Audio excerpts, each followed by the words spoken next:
তুমি তোমার বাবাকে দেখাতে চাও না বলে সিগারেট খাও না তো বাবার সামনে লজ্জায়। তুমি তোমার মাকে লজ্জা পাও বলে তোমার মোবাইলের ভিডিও মায়ের সামনে দেখো না। তুমি তোমার বোন ভাইদেরকে লজ্জা পাও বলে তাদের সামনে বেগানা মেয়ের সাথে কথা বলো না।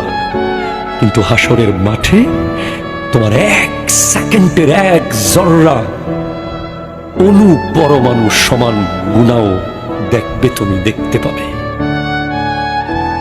আল্লাহর কুদরতের স্ক্রিনে দেখিয়ে দেওয়া হবে। এখানে তো তোমার পরিবার, তোমার দেশের মানুষ, তোমার সমাজের মানুষ, আর ওখানে সমস্ত নবীরা থাকবেন, সমস্ত অলিগণ, সমস্ত গৌস, সমস্ত কুতুব, সমস্ত আবদাল, আখিয়ার, আওতাদ, নুদাবা, নুজাবা, আল্লাহর সমস্ত বান্দাদের সামনে দেখানো হবে তুমি কার গাছের ফল চুরি করে খেয়েছো, তুমি কার ঘরের চাল চুরি করে নিয়ে গেছো, তুমি কার পুকুরের মাছ চুরি করে খেয়েছো, তোমার চোখ দিয়ে কোন কোন বেগানার দৃশ্য তুমি দেখেছো। এটা হাসরের মাঠে ওপেন হয়ে যাবে।